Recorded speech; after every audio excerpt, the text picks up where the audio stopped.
I want to come back to last week before I move forward because I recorded that month 7 check in a really raw place. I remember saying at the time that I knew that there would be a chance I'd feel completely different about the whole thing by the time it actually aired.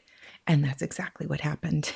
Within a day or two of recording, two things really came into focus that I didn't have when I sat down to originally record the episode.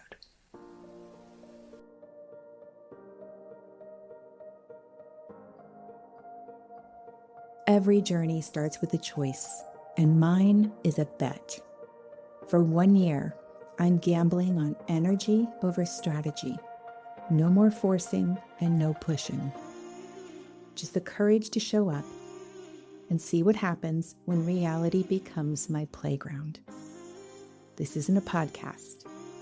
It's a real-time experiment in a lab of my life. Welcome to the bet.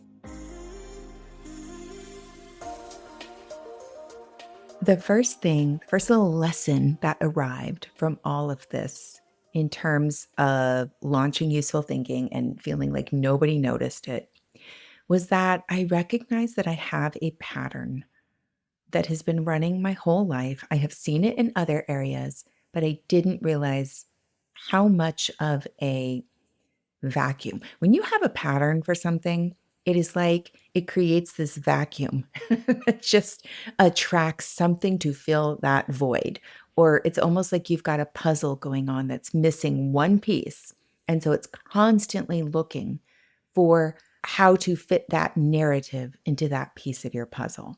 So in my case, the pattern is I don't get to have the same things that everyone else gets to have. I just don't, if things don't get to work out for me the way they work out for other people. And it's really tied back to my childhood, like most patterns, right? And I watched myself in like real time take the silence around the useful thinking launch and slot it right into that pattern. Like I was making that be the missing puzzle piece of see, like I'm doing all this work, I'm creating all of this stuff, but I don't get to have the same results that other people have.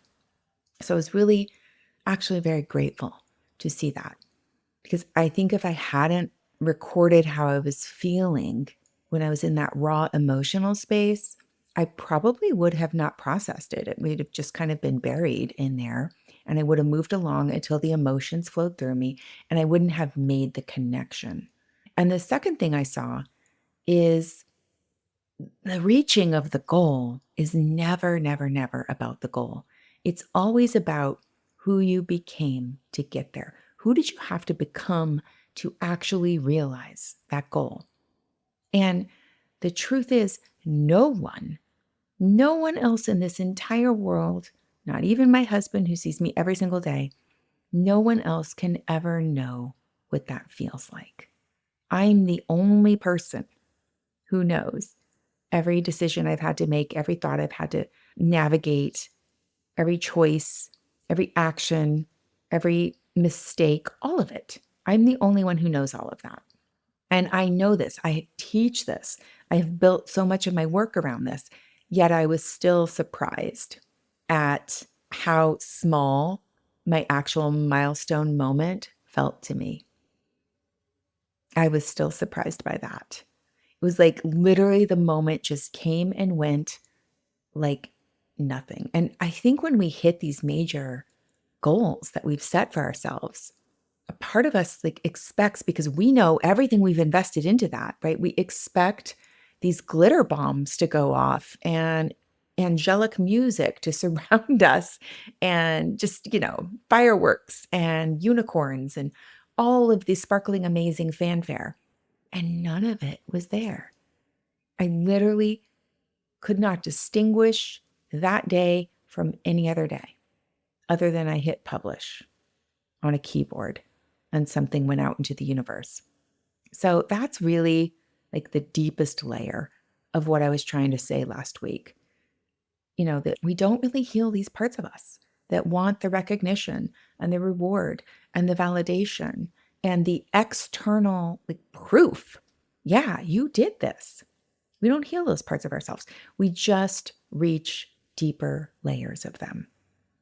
So I continue to program myself, to program my mindset, to fall in love with the journey. Fall in love with the journey. Fall in love with waking up every single day to do my daily curriculum of my life. Because the destination is going to just be over like that, right? And the journey never ends. So if I don't love the journey, the destination will always disappoint me. Okay, so now I'm going to pivot, wrap that up. Those are my lessons that I extracted from that moment.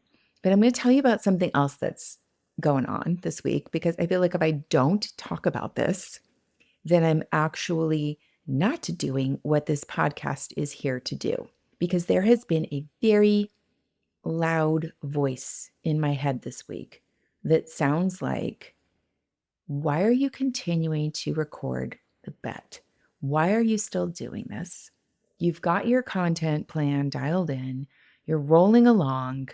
You're going to just show up and talk about whatever's happening in your life every week. Like, this is really self-indulgent. You're thinking about what you are going to say every week way too much, putting way too much energy into this. No one gives a shit about any of this. I don't mean that in a bad way, but it's like, honestly, how is this contributing to anyone else's life, right? Like, you should just be spending your time on other things. This is what I'm telling myself. I should just be spending my time on other things. Why am I even doing this every single week? Why didn't I just do like monthly episodes that capture everything over a month when I do the check-ins?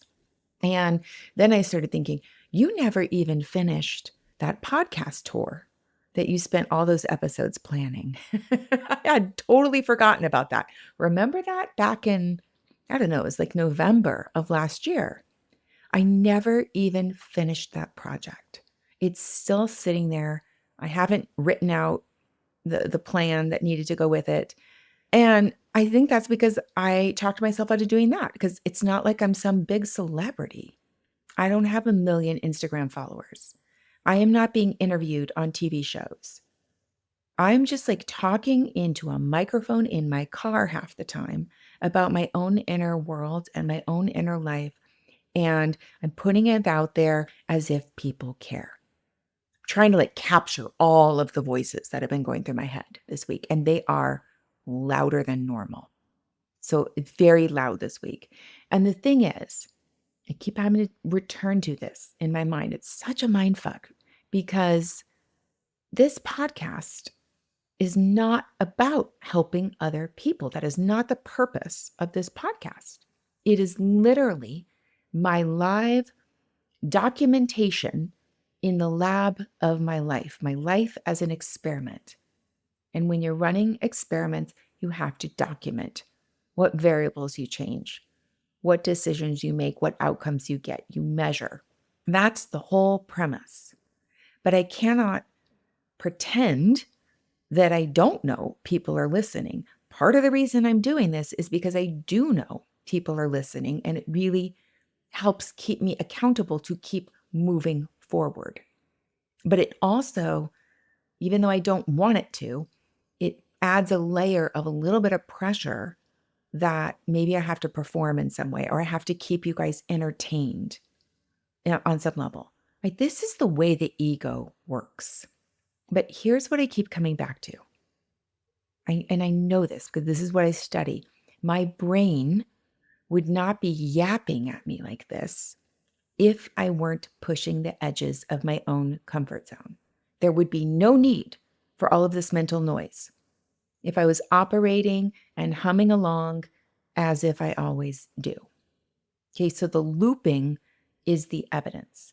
The looping is the sound of my brain asking me, hey, are you really going to keep going with this? Because if you do, I am going to have to literally expand my physical structure. Like, we're going to have to build some kind of new mental network, because this is taking a lot of effort. And I would really rather you just stay and park your ass over here in this other comfort zone that I know works for you. That's the only reason the brain is piping up right now and the voices are piping up. It only shows up at the edge of a new level. If I were not stretching, I wouldn't be hearing this. So even though I am embarrassed to come on here many times and talk about this, it literally feels like self-indulgent is really the kind of the phrase I keep returning to. Like people are going to think I'm so important that I'm doing a podcast on this. And it's embarrassing. Or I get embarrassed about thinking about people hearing me go on and on like this, right? I'm really going deep into explaining all of the thought processes I've had. But even if the loudest voice in my head right now is, no one cares about this shit, Laura. No one needs to hear this. Okay, that is fine. That's actually amazing because the point is not whether anyone needs to hear this. The point is that I am choosing to lead myself over the course of a year and document it. Okay, so just by doing that, just by showing up week after week and documenting it, I am already doing what most people won't do. And I don't mean most people won't do a podcast. I mean staying in the game. Most people don't stay in the game, and that is the only way you win. So whatever your game is, most people bail. So that's what I'm telling myself right now, which brings me to where my inner work, my energetic work is moving, what I really want to document. Because like I said, my content engine is in a groove now. I literally hum with excitement when I finish working on a podcast episode for Useful Thinking or my weekly Substack article. I am just in love with making that content. Everything is kind of in this rhythm now. Everything's feeling really alive for me. I love, love, love, love my coaching clients.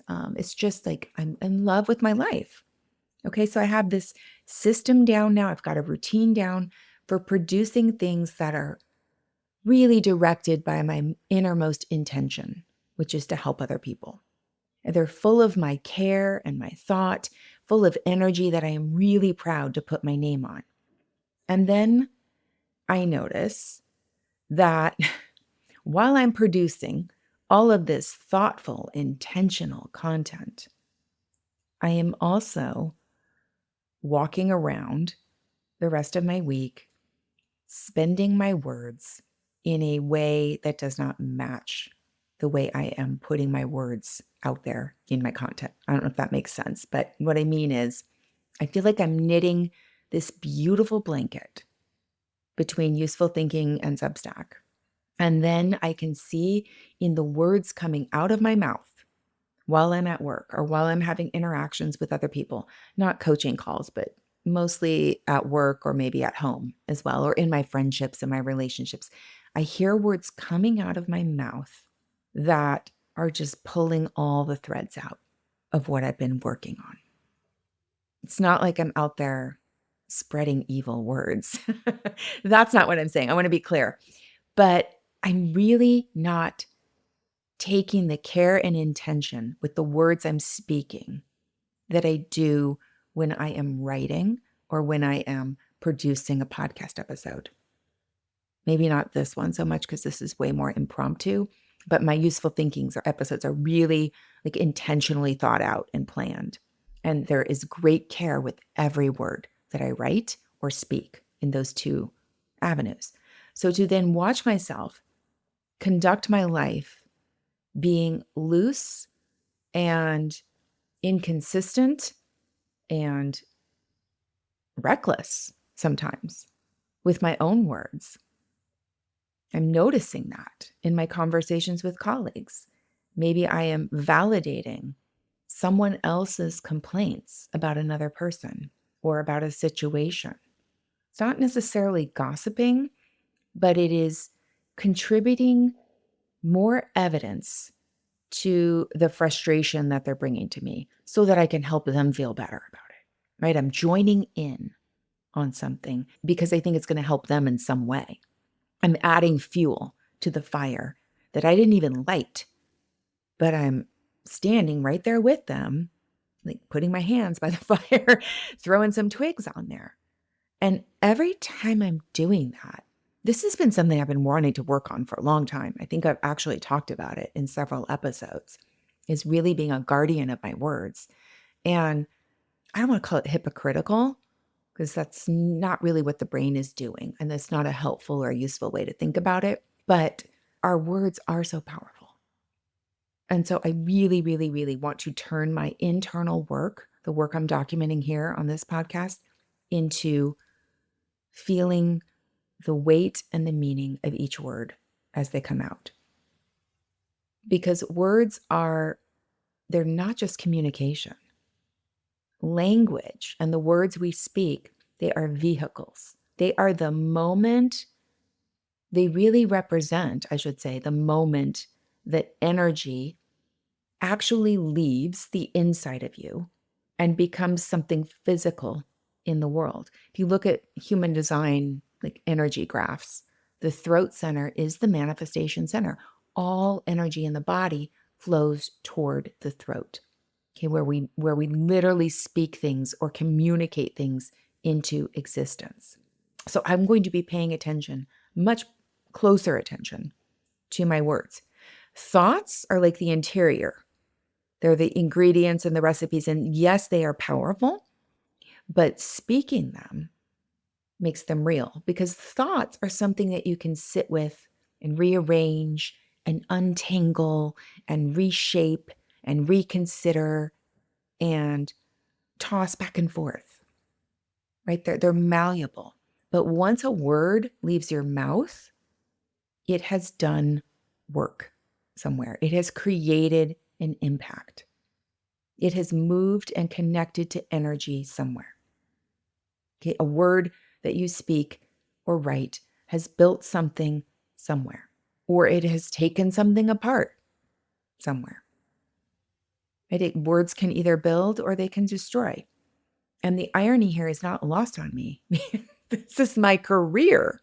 This is my literal career. I research language. I have built my work around studying language acquisition and language development. And I love working with clients on the exact wording of the things that they're working on in their lives.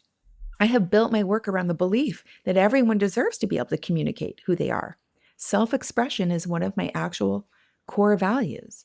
Yet I am still treating at times my own daily speech as though it doesn't count, right? It's separate from all of that. Only the things I record and put out there actually count, but they all count. All the words we speak count, every one of them. So this is what I'm really focused on. This is what I'm doing right now. Every morning when I wake up, I am telling myself, Laura, you are the steward of your words and your energy. That is the intention I am setting before anything else happens in the day. And then I am letting, as much as I can, each individual day be its own test, rather than thinking I got to maintain some kind of streak. I like viewing it as a day I wake up to. It's a brand new curriculum, and the curriculum ends when I go to bed at night. And then the slate is wiped clean, and we have a new day arrive. So in the moment, before I speak, I am also trying to add a small pause. Just a quick pause to ask myself, what is my intent for saying this thing? What is my actual intent behind the words themselves? I'm really good at doing this when I write and when I have a presentation to give or a talk to give or a podcast episode to record. I really get clear on what my intention is. Or when I'm doing a coaching session, we get really clear on what the intention is. So I'm trying to do that in micro moments before I speak. Is the purpose of what I'm going to say to make a connection somehow? Is it to provide necessary information? Is it to heal something? Do I need to repair something here? Is it to grow, to stretch, or to expand? Is it to support someone else? Is it to build someone else up or to contribute to building a concept or an idea together with someone? Is it to give energy? Is it to be vulnerable? To be in a place where I would otherwise clam up? Anything that gives the word its job description, so to speak, before I speak it is what I'm trying to do. So just setting that intention, I think, does at least 50% of the work. I will tell you this is driving my husband, Mike, little bananas right now, because when I'm communicating with him, it's slowing everything down. I am having to explain to him, before I tell you this, I just want to tell you what my intention behind it is. And he's like, oh my God, can you just get to the fucking point? And I'm like, just be patient. Be patient. I need you to hear the intention, not because I'm worried about you, but because I'm really training my brain to think about the intention before I speak it.